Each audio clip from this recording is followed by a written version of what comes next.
Hey, welcome back to Fade the Mahoney. I'm Mike. That's Trevor. We're joined by Caden, Mr. Irwin. Mr. Irwin, fifth grade class. Irwin, who lost the same bet that Drew Davis lost, it appears like, with the mustache. Our goal here in between the games in the World Series for MLW, we're going to try to give you really quick recaps and previews in between the two. And Mr. Irwin has been kind enough to join us to help us with some insight. So let's just get into it right away. Gambling from game one. I set the over under at 4.5. And right, that's what I set. Trevor, you took the under.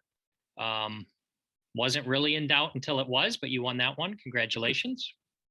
Thank you very much. Very nice to win one every once in a while. Yeah. And then you made, for the game, you made the Diamondbacks a slight favorite, but a pick 'em for the series. We're now one game in. Those numbers have all changed because of the outcome of the first game. Let's do the gambling real quick, and then we'll ask Mr. Irwin some questions. What do you got? Sounds good. Okay. So for game two, do you want to talk a little bit about the pitching matchup? Oh, yeah. Pitching matchup. Going to be the same two guys going at it. It's going to be Norp versus the Red Baron. And additionally, they are also using the same ball they used for game one. Yeah. So hold on. Yeah. Irwin, did you know that information? I did, yes. All right. That was a world exclusive. All right. Go ahead, Trevor. Yeah. So I was thinking about it because, you set the line. It was the first time setting the line for game one. I thought it was a pretty good line. I think if I had to go back in time now, I think I would have set it at 3.5. Obviously, you can knowing the results, but just thinking about it more. This game going into game two, I think you have to expect a little bit more runs to be scored, possibly, which is why I think I'm going to stick with the 4.5 line as the line to go with, and then you can pick a side if you want to pick a side. $100 on the over. I'm going to take the over. Okay. Yep. I tinkered with going 5.5, but then I just felt like too much because then you like to get the over, you have to get 6 runs. I don't know. It felt like too much. You cost yourself a run there. You would have went over on 6.5 too? Yep. Wow. Yep. Wow. 5.5. Whatever. Anyway, and I think you have to put the Diamondbacks as a favorite in the second game also, just based on what you saw in the first game. I do think the Cobras will come out a little bit different with a different approach. I'm guessing. I think they're going to be fired up. A lot's going to depend on what happens that first inning. We've talked about that a lot with the momentum for the Cobras. But I do have the Diamondbacks at -140 in the second game. All right. All right. Well, let's start with Caden. Insider point of view, what would you think would be reasonable for the Cobras to do differently? Or is it just, it's Jimmy, what are you going to do? There's always next year. I mean, Jimmy obviously is playing really good, and he's good already. He's got a lot of momentum coming from just the playoffs in general, beating the Eagles and then beating us in a pretty intense series. Mm-hmm. So you kind of got to slow him down any way possible, which is hard when he's pitching. But I was watching MLB Network the other day, and Harrison Bader was on it. And I'm a huge Cardinals fan, and he's on the Yankees now. But he said something that, like, I totally agree with, was you can't sit on pitches that you want. You have to sit on pitches that you're going to get. Mm-hmm. So I think, like, the Cobras hitters need to kind of understand, like, what pitch sequence they are going to get and kind of sit on that instead of just trying to sit on one pitch that they like. Because Jimmy's smart enough to know and has watched enough film that he's not going to throw something that you like unless he absolutely has to. And he'll put it in a good spot, so it's not going to be an easy pitch to hit. So I would say that's probably my best advice. Hopefully they can get to their bullpen. Not that anything against the other guys that throw for them, but Jimmy's been unreal so far in the postseason. So how many different pitches does he routinely throw? Probably about 4. He has his slider that he throws for strikes the most, which he only throws those every once in a while to certain people.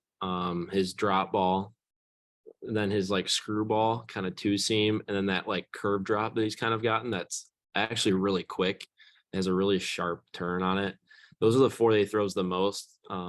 He doesn't really throw risers that much anymore. Occasionally, but everybody throws a riser in MLW. So I think everyone's kind of going away from throwing that. And it's just easy to hit, in my opinion. So I would say those are his 4 main pitches that he throws often. Pretty hard to sequence when someone's got 4, though, right? Yeah. Yeah. I mean, one, like his sliders is definitely go-to strike pitch. But he only uses that if he has to, if the person's really good at hitting it, at least. Gotcha. Okay. It seems to me that the Cobras have to do a better job at plate discipline.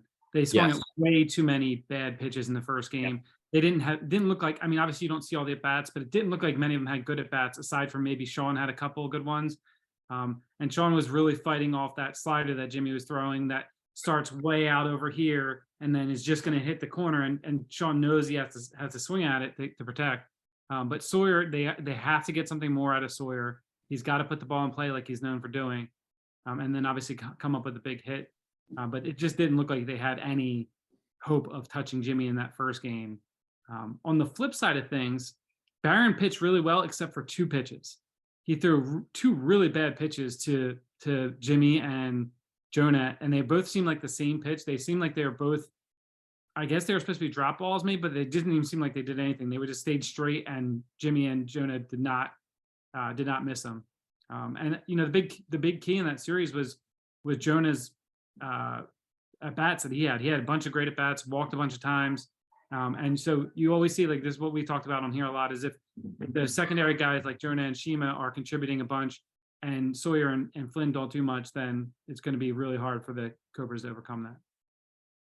Is it, Caden, safe to assume that the D-backs will be the home team in this game? Do they alternate? I assume that's what they do, right?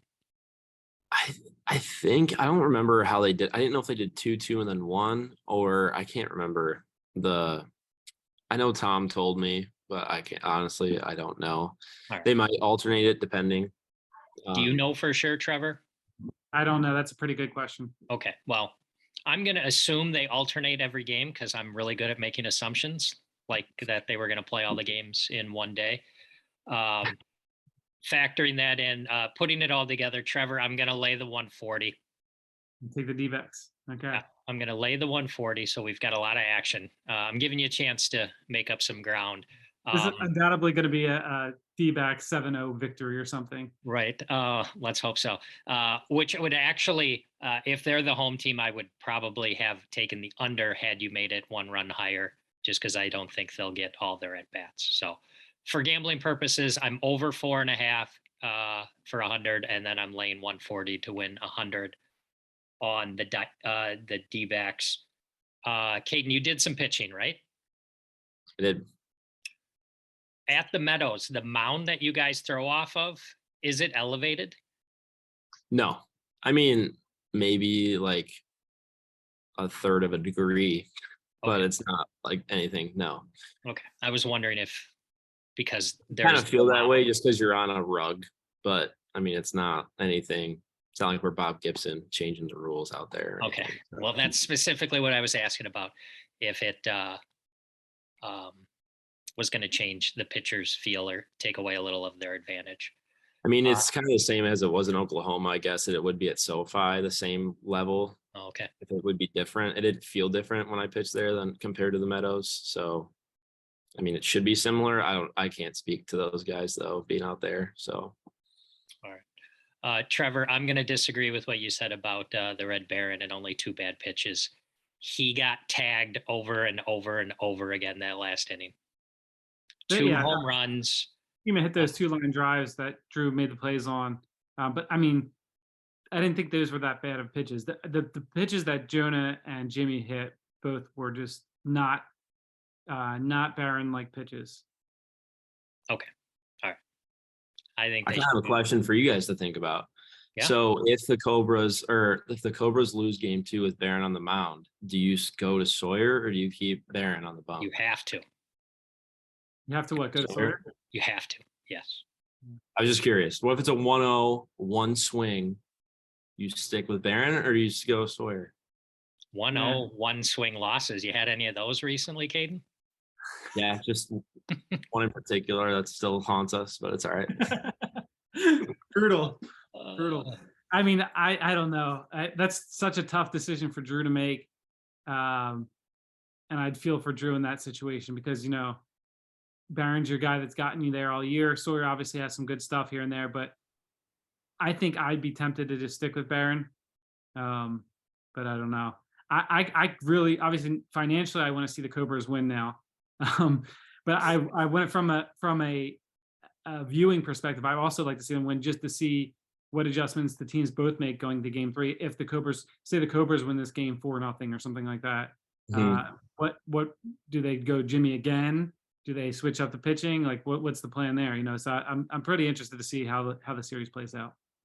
I think the most important thing from our series against the Diamondbacks was when Jimmy took himself out in game 2. mhm. Because it completely threw. I mean, we had obviously seen Jimmy for a while that day, but the whole different eye level coming from a different pitcher and different speed threw us off. So, I mean, it could be a big factor. Pitching changes. That Jimmy, he's smart. Caden, would Yeah. you, if you were in charge of the league, would you make it so that there had to be, pitching limits in the playoffs? I don't know. It's tough. I just don't know how you would do it because if you do like how we do in the regular season, you would just have the aces go the first 2 games. But I believe a good rule is you can't pitch back-to-back games in a series. I think that's how it. so like you couldn't go back to back. No, you can go 1-3-5 or you can go 1-3. I think this is just my opinion. It's obviously a great product, but we are at a point right now where Jimmy Norp can win a World Series. Yeah. And I don't know. It's hard because like I wonder, like, could you do an inning? So like extra innings don't matter. So like each guy can throw.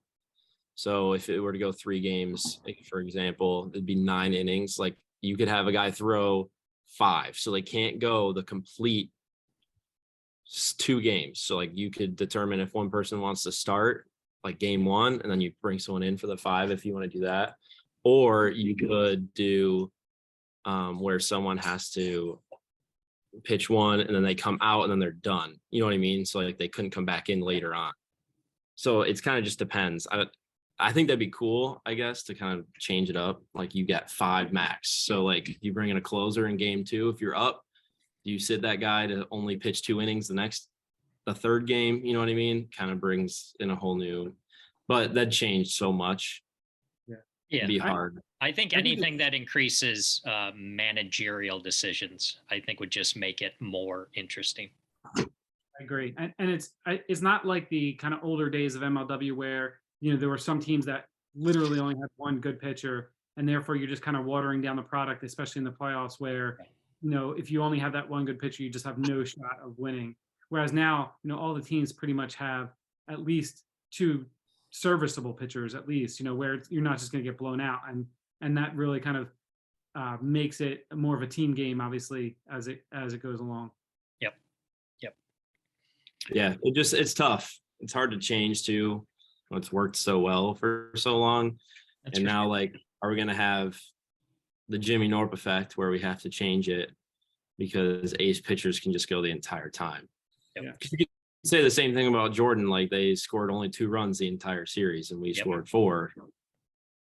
It's just tough. I don't know.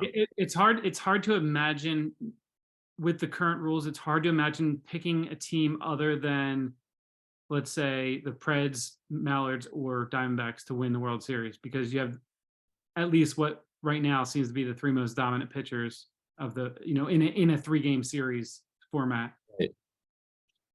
Yeah, I think it just makes it hard. I think it'd be cool though, like if there was some kind of rule where you had to throw someone. Yeah. Kind of like the MLW tournaments are that way.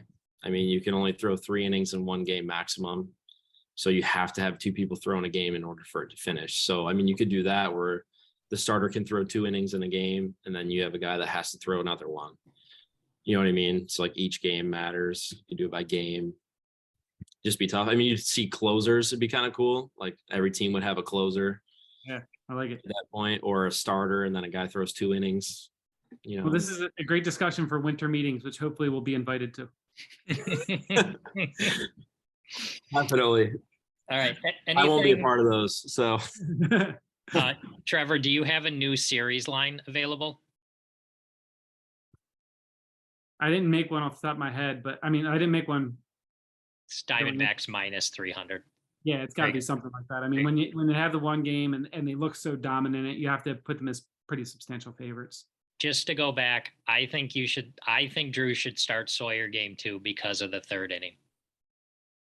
He gave up 2 home runs, another hit to Jimmy, and then our guy Shima hit 2 rockets back up the middle.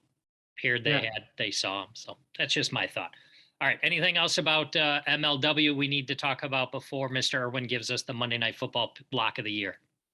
My prediction is that Drew Davis leads off the game with a home run. Wow. that'd be electric. Let me tell you. That's I what I just want. A That's what I home want. run. SoFi will be loud, and it will just be the Cobras screaming, and it would be loud like a Monday night game. Maybe you didn't hear me. Norp is starting. Yeah, that's right. Okay. Hey, All a right. blind squirrel finds it out every once in a while. I hit a home run off Jimmy, so Yeah. He was a good hitter. All right. doesn't happen often. Caden, big game tonight. It's my goal to have this out in plenty of time. Okay. The Eagles are favored by 11 over the Commies of Washington. Lock of the year from you is? Eagles. Yes. Yes. I hate the Eagles. I'm a Cowboys fan. Heartbreaking loss last night. Oh, I'm going Eagles. They have the easiest schedule in history, I swear, man. It's terrible. all right. Little bonus fade the Mahoney pick right here. The Washington Commies win the game outright tonight. Eagles got to lose a game sometime, right? I'd be happy with that. It's going to be tonight. All right. That's our game 1 recap, game 2 preview show. Caden, thanks for stopping by again. Trevor, Thanks for having me. good gambling, everybody.